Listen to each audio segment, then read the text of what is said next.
जय हिंद दोस्तों। कई जीत बाकी है, कई हार बाकी है, अभी तो ज़िंदगी का सार बाकी है। यहाँ से चल पड़े हैं नई मंजिल की ओर, यहाँ से चल पड़े हैं नई मंजिल की ओर। ये तो एक पन्ना है, अभी तो पूरी किताब बाकी है। तो इसी सेशन के साथ हम स्टार्ट करते हैं अपना एक नया चैप्टर जो है तो डिस्ट्रीब्यूशन, वितरण।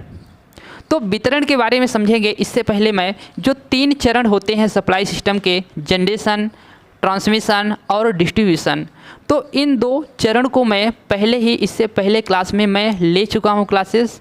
तो यहाँ से अब जो मेरा नया स्टार्ट होने वाला है वो होगा डिस्ट्रीब्यूशन, वितरण।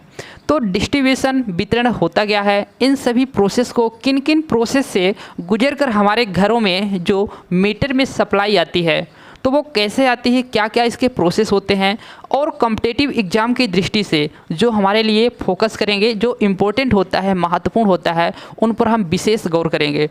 तो आप ITI से संबंधित कोई भी कॉम्पिटिटिव एग्ज़ाम की तैयारी कर रहे हैं तो वो आपके लिए यह वीडियो, यह क्लासेस, यह लेक्चर बहुत ही इंपॉर्टेंट है। तो चलिए हम स्टार्ट करते हैं बिना टाइम गवाए। तो आज का मेरा टॉपिक रहेगा डिस्ट्रीब्यूशन। तो डिस्ट्रीब्यूशन होता क्या है, तो सब स्टेशन जो होता है, सब स्टेशन, तो सब स्टेशन से हम क्या करेंगे, सप्लाई को ले जाएंगे। तो यह जो ले जाने का यह माध्यम है, इसको हम फीडर बोलते हैं। अब सप्लाई को हम ले कहाँ जाते हैं, तो इस सप्लाई को हम ले जाते हैं ट्रांसफार्मर के पास। तो यह जो ट्रांसफार्मर है तो इस ट्रांसफार्मर के पास हम सप्लाई को ला लिए। कहाँ से, सब स्टेशन से इस डिस्ट्रीब्यूशन ट्रांसफार्मर के पास हम सप्लाई को लाते हैं। यह जो सप्लाई होती है वो, इसको हम कहते हैं फीडर। इसको हम क्या कहेंगे, इसको हम फीडर बोलेंगे। ये जो सप्लाई होती है तो यह 3 फेज 3 वायर सप्लाई होती है। यह सप्लाई 3 फेज 3 वायर की सप्लाई होती है। अब जो यहाँ पास है हमारा डिस्ट्रीब्यूशन ट्रांसफार्मर, तो ये जो ट्रांसफार्मर होता है इसका संयोजन मेरा डेल्टा और स्टार में होता है। स्टार का जो न्यूट्रल पॉइंट मिलता है उसको हम ग्राउंडिंग कर देते हैं, उसको हम अर्थिंग कर देते हैं। अब यहाँ से जो हमारा ट्रांसफार्मर होगा तो सब स्टेशन से सीधे ही हमारे ट्रांसफार्मर के पास जो सप्लाई आती है वो कितना आती है, 11 kV की आती है सप्लाई। यह 11 kV का जो ट्रांसफार्मर है तो हमारे 415 वोल्ट में क्या कर देगा, स्टेप डाउन कर देगा। और यह ट्रांसफार्मर में क्या है, 3 फेज रहेगा और 4 वायर रहेगा। तो यहाँ से यहाँ तक जो हमारी लाइन निकल के आएगी ये 3 फेस और 4 वायर की हमारी लाइन होगी। तो ये 3 फेस और 4 वायर की लाइन हो गई। तो इस लाइन में 3 वायर रहेंगे और एक क्या रहेगा, आपका न्यूट्रल रहेगा। 3 वायर रहेगा और एक आपका न्यूट्रल रहेगा। तो न्यूट्रल एक रहता है तो यह हो गया न्यूट्रल और R/B। आप पूछेंगे कि न्यूट्रल को हम ऊपर क्यों बनाए हैं, तो ज़्यादातर आपको चांसेस रहता है बुक में देने का, जो न्यूट्रल होता है एक्चुअली में वो तीनों फेज के सबसे ऊपरे वाले ही भाग में रहता है। अब आप पूछेंगे कि ऐसा क्यों होता है, तो ऐसा इसलिए होता है कि यदि लाइटनिंग हुआ, आकाशीय बिजली गिरी, तो वो सीधे ही हमारे लाइन पे आके नहीं गिरेगी, वो आके हमारे न्यूट्रल पे गिरेगी और न्यूट्रल हमारा ग्राउंड रहता है। तो इससे हमारी सुरक्षा प्रदान करेगा, इसलिए हम न्यूट्रल को ज़्यादातर हम ऊपर ही रखते हैं। तो यहाँ हमको जो लाइन मिली वो ये कौन सी लाइन है, ये लाइन होगी हमारी 3 फेज की लाइन होगी। कितने फेज की, 3 फेज की लाइन होगी, परंतु यह 4 वायर की लाइन होगी। 3 फेज की लाइन होगी परंतु यह 4 वायर की लाइन होगी। अब इस लाइन में ना हमारा जो न्यूट्रल होता है और एक फेज होता है, एक फेज हो गया और 2 फेज हो गया, तो इसको हम बोलते क्या हैं, तो यदि हम 2 फेज के बीच में यदि हम वोल्टेज को मेज़र करते हैं तो यहाँ पास वोल्टेज जो हमको मिलने वाला है वो 415 वोल्ट मिलेगा। इस वोल्टेज को हम बोलते हैं लाइन वोल्टेज। जो 2 फेज के बीच में मापा जाता है वो लाइन वोल्टेज होता है। तो फिर आप पूछेंगे कि ये न्यूट्रल और एक फेज में जो हम मापेंगे तो इसको हम क्या बोलेंगे, तो फिर इसको हम बोलेंगे फेज वोल्टेज। तो फेज वोल्टेज होता कितना है, तो फेज वोल्टेज होता है आपका 230 वोल्ट। तो जो फेज वोल्टेज है वो 230 वोल्ट रहेगा 230, और आपका 415 रहेगा ये लाइन वोल्टेज। तो इसको भी याद रखना होता है। अब जो आपको यहाँ पास हमारे 3 भाग इसके होते हैं, जो हमारा डिस्ट्रीब्यूशन होता है इसके 3 भाग होते हैं। ये हमारा फीडर हो गया, और यहाँ पास हमारा हो जाएगा डिस्ट्रीब्यूटर हो जाएगा। तो यहाँ हम लिखते हैं डिस्ट्रीब्यूटर, तो वितरक। तो यह वितरक हो गई। तो मैंने बोला कि इसके 3 भाग होते हैं। कितने भाग होते हैं, 3 भाग होते हैं। तो पहला जो हमारा भाग होता है, तो पहला वाला भाग होता है हमारा फीडर होता है। तो यहाँ हो जाएगा फीडर हो जाएगा। और जो अगला भाग हो जाएगा, तो अगले भाग को मैंने क्या बताया कि डिस्ट्रीब्यूटर हो गया।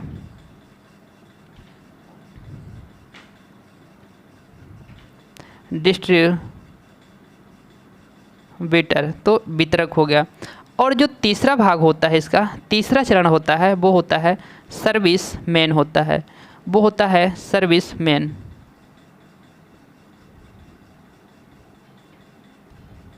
सर्विसमैन, आपको शब्द दिख रहे होंगे ऐसा हमको लग रहा है, और आपको क्लियर ही दिख रहे होंगे शब्द, तो बिल्कुल क्लियर ही दिख रहा है।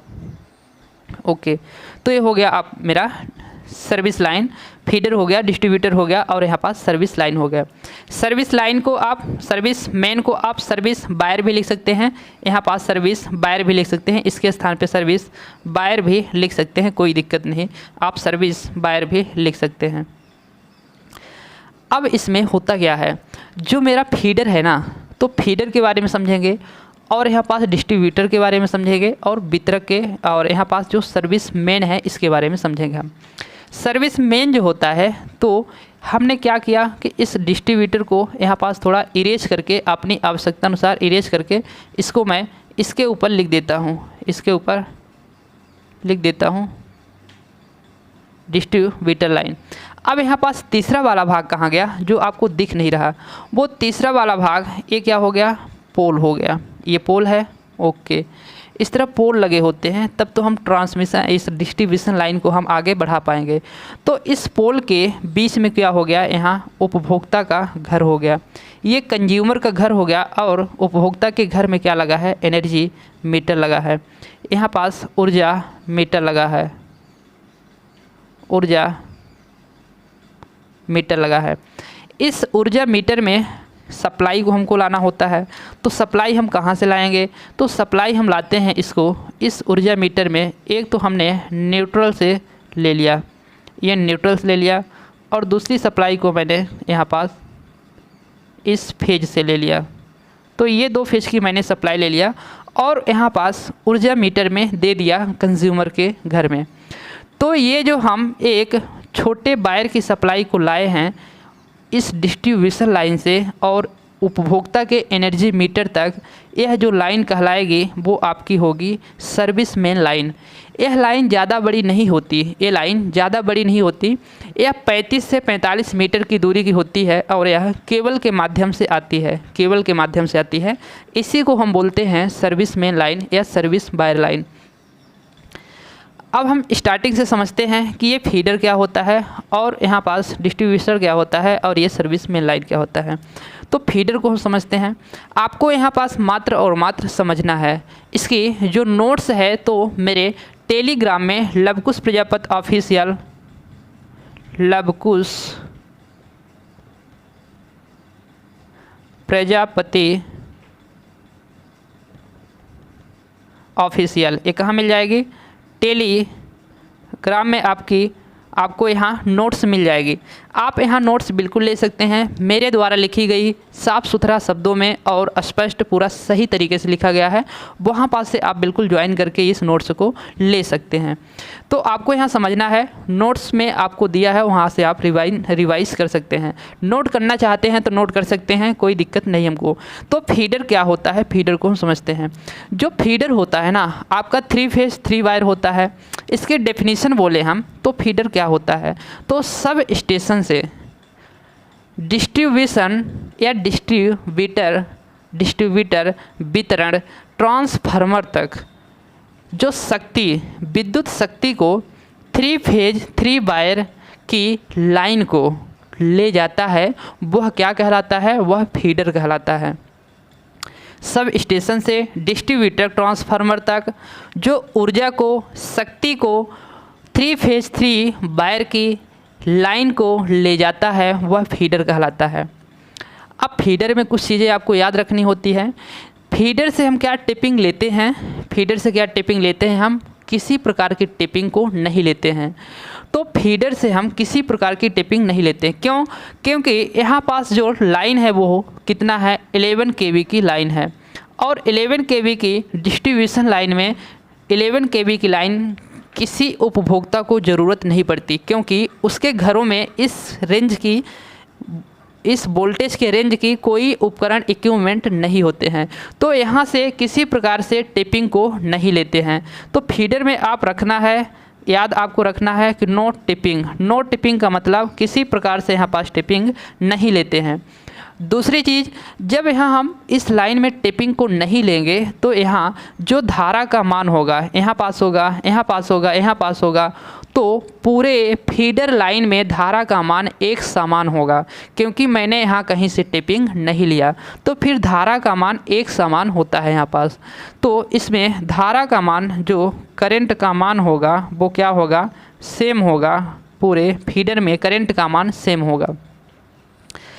अब इसमें करंट का मान जब सेम है तो फिर इसको हम क्या करते हैं, डिज़ाइनिंग करते हैं। इस फीडर लाइन को हम डिज़ाइनिंग करेंगे। तो डिज़ाइनिंग किसके आधार पर हम करते हैं, तो यहाँ हम जो डिज़ाइनिंग करते हैं करंट का, इस फीडर लाइन का जो हम डिज़ाइनिंग करते हैं वो करते हैं सी के आधार पर। किसके आधार पर करते हैं, सी के आधार पर करते हैं। तो फिर आपको जानना होगा कि सी है क्या। तो सी है करेंट कैरिंग कैपेसिटी। तो करंट कैरिंग कैपेसिटी, जो धारा, कैरिंग मतलब स्टोर है ना, तो कैरिंग मतलब जो वो कैरी करती है, तो करंट कैरिंग कैपेसिटी जो धारा को क्या करती है, धारण करती है, उसकी जो क्षमता होती है, तो उसके आधार पर सी के आधार पर हम क्या करते हैं, इसकी डिज़ाइनिंग करते हैं। तो इसकी डिज़ाइनिंग किसके आधार पर करते हैं, इस चीज़ को आपको याद रखना है कि करंट कैरिंग कैपेसिटी के आधार पर करते हैं। तो इसमें यदि करंट का मान क्या है, समान है, तो यह जो करंट का मान समान है, तो करंट जब ज़्यादा होती है किसी वायर में तो उसमें टेम्परेचर भी बढ़ जाता है। किसी वायर से ज़्यादा आप लोड लगा देंगे तो उसका टेम्परेचर बढ़ जाएगा। तो इस डिज़ाइनिंग करने के दौरान यह ध्यान में रखा गया कि इस वायर का जो हम डिज़ाइनिंग किए हैं फीडर का, तो इसका टेम्परेचर कितना होना चाहिए, उससे ज़्यादा नहीं होना चाहिए। तो कितना, वो 75 सेल्सियस से ज़्यादा इसका टेम्परेचर नहीं होना चाहिए। तो इसका टेम्परेचर कितना होना चाहिए, टेम्परेचर 75 सेल्सियस से ज़्यादा नहीं होना चाहिए। तो 75 सेल्सियस से ज़्यादा नहीं होना चाहिए इसका टेम्परेचर। ये आप याद रखेंगे किसमें, फीडर में, इतनी सारी बातें। अब इसमें जो लाइन होती है, तो अब हम आते हैं डिस्ट्रीब्यूशन ट्रांसफार्मर में आते हैं। अब हम आते हैं डिस्ट्रीब्यूशन ट्रांसफार्मर में। तो डिस्ट्रीब्यूशन में हम आते हैं, ये ट्रांसफार्मर है, इस ट्रांसफार्मर से क्या निकलती है, हमारी 3 फेज 4 वायर निकलती है लाइन। अब ये जो लाइन है, तो पूरे लाइन से हम क्या करते हैं, उपभोक्ता को, कंज्यूमर को हम यहाँ से टिपिंग करके देते हैं। इसमें हम किसी प्रकार से टिपिंग नहीं करते थे, जबकि इसमें हम टिपिंग करते हैं। जब इसमें हम टिपिंग करेंगे तो उपभोक्ता कहीं ना कहीं से बीच बीच से निकालता रहेगा। जहाँ जिसका घर है वो अपने घर के आसपास से लाइन को लेगा और वहाँ पास टिपिंग करके वो निकाल लेगा। तो फिर इसमें जो हम इसकी डिज़ाइनिंग करते हैं, तो यहाँ तो धारा का मान एक समान था, तो हम करंट कैरिंग कैपेसिटी के आधार पर इसमें हम डिज़ाइनिंग कर लिए। लेकिन यहाँ करंट क्या था, एक समान था, परंतु यहाँ तो हम कई जगह से टिपिंग करके निकाल लेंगे। तो यहाँ करंट की नहीं हम बल्कि वोल्टेज की देखेंगे और वोल्टेज के आधार पर ही इसको हम डिज़ाइनिंग करेंगे। तो वोल्टेज ड्रॉप के आधार पर हम यहाँ पास डिज़ाइनिंग करते हैं और इसमें टिपिंग हम निकालते हैं, जबकि इसमें हम फीडर में टिपिंग नहीं निकालते थे और डिस्ट्रीब्यूटर में हम टिपिंग को निकालेंगे। ये इसमें बेसिक डिफरेंट है। तो जो डिस्ट्रीब्यूटर में हम टिपिंग को निकालते हैं, इस वाले भाग में आ गए हम। तो इसमें जब टिपिंग को हम निकालेंगे तो वोल्टेज क्या होगा, किसी जगह पर कम होगी, किसी जगह पर ज़्यादा होगी। वो कैसे होती है, वोल्टेज जो ड्रॉप होता है उसके आधार पर इसको हम डिज़ाइनिंग करते हैं। इसका मतलब हर जगह वोल्टेज का मान, करंट का मान समान नहीं होगा, वो ड्रॉप हो जाएगा तो वह असमान होगा। तो वह कैसे असमान होता है उसको हम यहाँ पास समझेंगे। बहुत अच्छे तरीके से पूरा ध्यान लगा के आप समझिएगा, बिल्कुल आपको पूरी चीज़ समझ में आएगी, मेरी गारंटी है। तो यहाँ क्या है कि ये डिस्ट्रीब्यूशन लाइन है, तो ये डिस्ट्रीब्यूटर लाइन को हमने ले लिया। अब यहाँ से कंज्यूमर का जहाँ जहाँ घर पड़ेगा वहाँ वहाँ क्या कर लेंगे, कंज्यूमर लोग टिपिंग कर लेंगे और वहाँ से अपना बिजली का यूज़ करते रहेंगे और वो अपना काम चलाएंगे। तो यहाँ होता क्या है कि मान लेते हैं कि यहाँ से 40 एम्पियर की क्या रही, धारा जा रही है यहाँ पास। यहाँ कई कंज्यूमर हैं, 4 कंज्यूमर को हम एग्जांपल के लिए ले लिए और प्रत्येक कंज्यूमर हम सोच लेते हैं कि 10-10 एम्पियर की धारा को यूज़ कर रहे हैं, कंज्यूम कर रहे हैं। तो ये चारों कंज्यूमर 10-10 एम्पियर की धारा को यूज़ कर रहे हैं। यहाँ पास धारा का मान कितना है, 40 एम्पियर है और यह 10 एम्पियर ले लिया, तो फिर यहाँ पास मिलने वाली धारा क्या हो जाएगी, 30 एम्पियर हो जाएगी। यहाँ से धारा आई तो 10 एम्पियर इसने ले लिया, तो बची हुई धारा कितनी बची, 20 एम्पियर मिली और 20 एम्पियर की धारा यहाँ तक आई। यहाँ जैसे आती है तो 10 एम्पियर की धारा इधर यूज हो गई, तो बचने वाली धारा हो गई 10 एम्पियर और 10 एम्पियर की धारा इधर आ गई, तो फिर हाँ आगे मिलने वाली धारा क्या हो जाएगी, 0 हो जाएगी। तो इस वायर में क्या होते हैं, जो हमारे वायर हैं पूरे, तो इन पूरे वायरों में होता क्या है, प्रतिरोध होता है। आप तो जानते होंगे इन कोई भी कंडक्टर हो, उन कंडक्टर में प्रतिरोध होता है। तो यहाँ पास इन वायरों में क्या है, प्रतिरोध है। तो प्रतिरोध है तो ऐसा नहीं कि हमने प्रतिरोध लगा दिया, ये वायर में प्रतिरोध होता है और बहुत कम मान का होता है, निम्न मान का ले लेते हैं। एग्जाम्पल के लिए मान लेते हैं कि इसमें जो प्रतिरोध है तो 0.1 ओम का है। कितना है, यहाँ पास ओम लगा देते हैं, 0.1 ओम का। इसमें भी 0.1 ओम का है और इसमें भी 0.1 ओम का है, इसमें भी 0.1 ओम का प्रतिरोध है इन वायरों में। अब हमको यहाँ पास कितनी लाइन मिल रही, 230 वोल्ट मिल रही है। 230 वोल्ट, 240 वोल्ट, इसके लाइन के भी क्या होते हैं, अलग अलग मान होते हैं, निम्न मान की, मध्य मान की, उच्च मान की। जस्ट इसके आगे ही हम बताएंगे कि जो लाइन के मान होते हैं तो वो कैसे होते हैं। यहाँ पास हम ले लेते हैं 230, वहाँ पास लिख दिए हैं, ठीक है। वो कैसी है, मध्य मान की लाइन है। तो मध्य मान की लाइन को हम यहाँ पास ले लेते हैं फिलहाल के लिए, अभी कितना 240 वोल्ट ले लेते हैं, इसलिए लिए हैं 240। 230 इसलिए नहीं लिए तो चूँकि आपको समझने में थोड़ा आसान हो। तो 240 वोल्ट की हमने वोल्टेज ले लिया और यहाँ से क्या किया, इसमें अप्लाई कर दिया।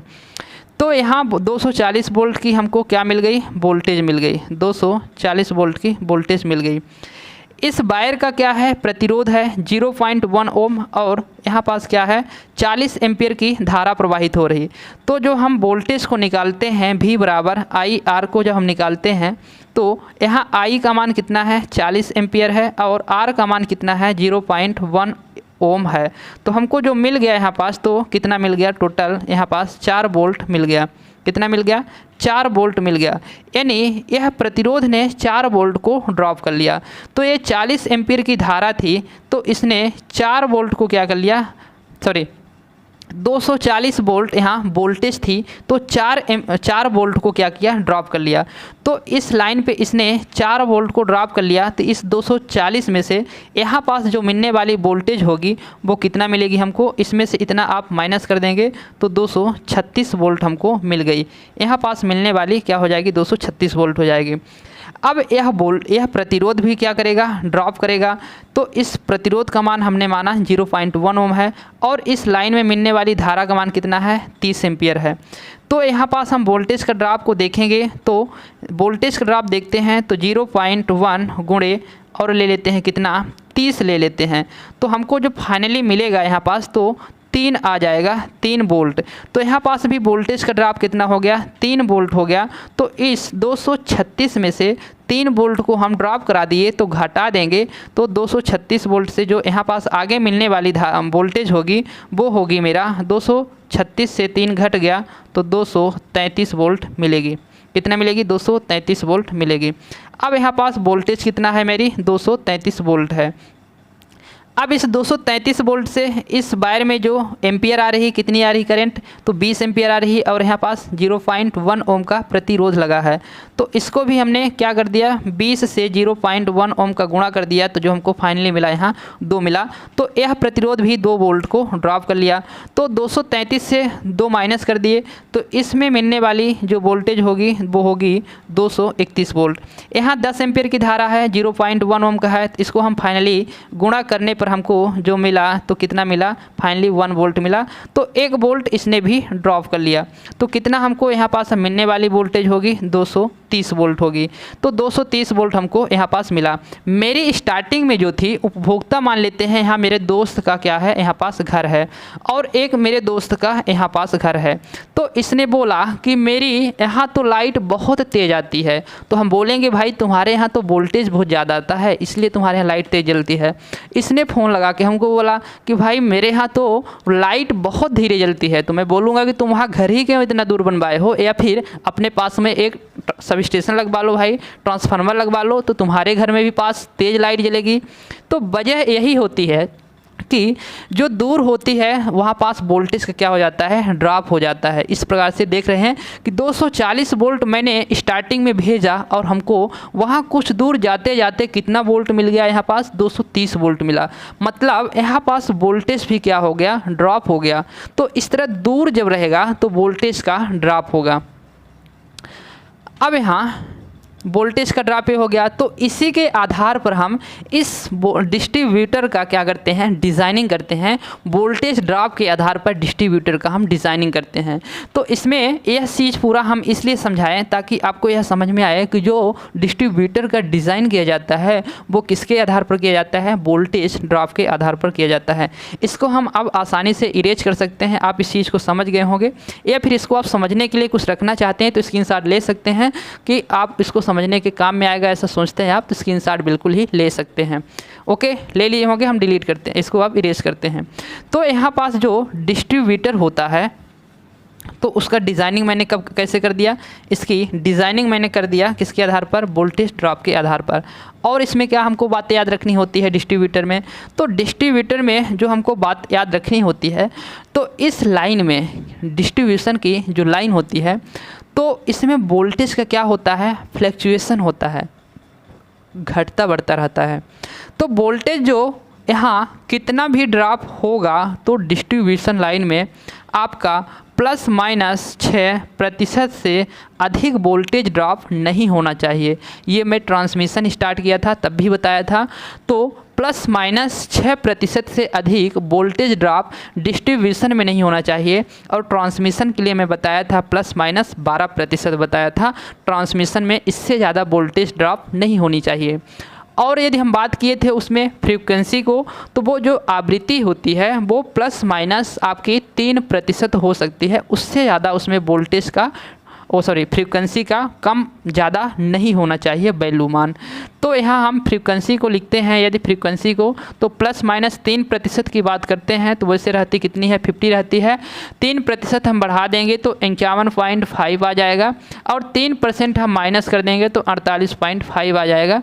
ये फ्रीक्वेंसी इतना ज़्यादा घट बढ़ सकती है, लेकिन एक्यूरेट रहती कितना है अपने यहाँ ज़्यादातर 50 रहती है, घटती बढ़ती है तो इतना हो सकती है ±3%। इससे ज़्यादा होगी तो फिर हमारा डिस्टरबेंस उत्पन्न करेगी, व्यवधान उत्पन्न करेगी।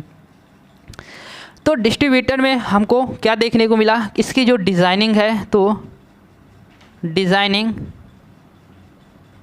वोल्टेज ड्रॉप के आधार पर करते हैं। ओके, और इसमें जो ट्रांसमिशन लाइन में है फ्रीक्वेंसी वोल्टेज है वो ±6% से ज़्यादा नहीं होना चाहिए, ज़्यादा नहीं होना चाहिए। क्या, वोल्टेज ड्रॉप नहीं होना चाहिए, आप समझ जाएंगे। और इसमें आपको क्या याद रखना होता है कि यहाँ से टिपिंग लेते हैं, क्या करते हैं, यहाँ से टिपिंग लेते हैं, डिस्ट्रीब्यूटर से टिपिंग लेते हैं। और क्या होता है, जब टिपिंग लेंगे तो वोल्टेज का मान आपने देखा कि कितना असमान हो गया, तो इसमें वोल्टेज और करंट का मान क्या होता है, असमान होता है। तो इसमें वोल्टेज और करंट का मान क्या होता है, असमान होता है। ओके, तो इन चीज़ों को आपको यहाँ पास याद रखना है। अब हम आते हैं सर्विसमैन में। तो भाई सर्विसमैन क्या होता है, तो जो सर्विसमैन होता है इसकी डिफिनीशन यदि आपसे कोई पूछे कि भाई सर्विसमैन आप बताइए, ये चीज़ें इंटरव्यू में आपको ज़्यादा पूछी जाती है। ओके, तो सर्विसमैन आप क्या बताएंगे कि सीधा आप देख ही रहे हैं डिस्ट्रीब्यूशन से, क्या, डिस्ट्रीब्यूशन से, यहाँ डिस्ट्रीब्यूशन यानी वितरक से और यहाँ जो ऊर्जा मीटर तक एक केबल के माध्यम से जो सप्लाई आती है या पावर पहुंचती है एनर्जी मीटर तक उपभोक्ता के, वह लाइन जो होती है तो वो क्या कहलाती है, सर्विस लाइन कहलाती है। साइड में बोले, छोटे से बोले तो डिस्ट्रीब्यूशन लाइन से उपभोक्ता के एनर्जी मीटर तक एक छोटी सी जोड़ने वाली लाइन सर्विस मेन लाइन कहलाती है, सर्विस वायर कहलाता है। अब जो सर्विस वायर होता है ये आपका 35 से 45 मीटर से ज़्यादा नहीं होती, लगभग 35 से 45 मीटर से ज़्यादा नहीं होती। तो 35 से 45 मीटर से ज़्यादा नहीं होती, ये सर्विसमैन लाइन होती है। तो इन चीज़ों के बारे में आप समझ गए होंगे कि सर्विसमैन लाइन और यहाँ पास डिस्ट्रीब्यूशन लाइन, फीडर लाइन। अब हम आपको बताने वाले हैं कि जो वोल्टेज होता है ना वो उसके 3 मान होते हैं, वोल्टेज के 3 मान होते हैं, चाहे आपका लाइन वोल्टेज हो या फिर फेज़ वोल्टेज हो। तो वोल्टेज का 3 मान कैसा होता है उसको देखते हैं। तो वोल्टेज का जो 3 मान होता है तो हम इतने में ही लिखने का प्रयास करते हैं यहाँ पास कि 3 मान क्या होता है। तो वोल्टेज का एक मान होता है निम्न मान, क्या होता है, निम्न मान, और एक होता है मध्य मान, एक होता है उच्च मान। तो वोल्टेज का जो सिंगल फेज की हम बात करते हैं इसको हम बोलेंगे क्या, सिंगल फेज। तो इसकी हम बात करते हैं सिंगल फेज की, तो यहाँ हम लिखते हैं सिंगल फेज। सिंगल फेज में जो मध्य मान होगा वो आपका होगा यहाँ पास 240 वोल्ट। कितना होगा, 240 वोल्ट होगा। और जो इसका निम्न मान होता है वो 230 वोल्ट होगा। कितना होगा, 230 वोल्ट होगा। और इसका जो उच्च मान होगा वो होगा 254 वोल्ट होगा। ये सिंगल फेज के लिए हम पर्सनली बात कर रहे हैं। यदि हम बात करें इस वाले 3 फेज के लिए, तो 3 फेज के लिए हम बात करें तो 3 फेज के लिए बात कर रहे हैं, तो इसका जो मध्य मान होता है वो 3 फेज का आपका रहता है 415 रहेगा। और यदि हम निम्न मान की बात करें तो वो 400 वोल्ट रहेगा, और उच्च मान की बात करें तो 440 रहेगा। कितना रहेगा, 440 रहेगा। ज़्यादातर आपको वोल्टेज यही होता है। स्टैंडर्ड वाला वोल्टेज माना जाए तो मध्यमान का वोल्टेज ही ज़्यादातर डिस्ट्रीब्यूट किया जाता है, वितरण किया जाता है। यदि घटता बढ़ता है तो फिर ये मान आपको देखने को मिल सकता है। ये स्टैंडर्ड वोल्टेज है, यह आपको स्टैंडर्ड वोल्टेज इसको माना जाएगा। तो ये वोल्टेज है, इसको भी आप नोट कर लेंगे। और ये इंपॉर्टेंट होता है, 2 फेज के बीच में, 2 लाइन के बीच में ये वैल्यू पूछी जाती है। ओके, तो अब हम क्या करेंगे, यह तो हमने पढ़ लिया कि कैसे करते हैं, इसको डिस्ट्रीब्यूशन करते हैं। अब डिस्ट्रीब्यूशन जो करने की प्रणाली है, जो सिस्टम है वो भी एक उसकी विधि बनाई गई है कि किस विधि से आप इसको कर सकते हैं। इसमें होता क्या है कि आप देख रहे हैं कि यहाँ पास ज़्यादा वोल्टेज, यहाँ पास कम वोल्टेज, तो इस तरह में उपभोक्ता को क्या संतोषजनक सप्लाई मिल पा रही है, किसी के यहाँ धीरे किसी के यहाँ तेज़ तो नहीं मिल पा रही। तो उसको संतोषजनक सप्लाई देने के लिए हम क्या करेंगे, एक सिस्टम का यूज करेंगे और उस सिस्टम को हम क्या करेंगे, यहाँ पास कई प्रकार से बांटकर उसके बारे में हम जानेंगे कि कौन कौन से सिस्टम होते हैं यहाँ पास बिजली को डिस्ट्रीब्यूट करने का।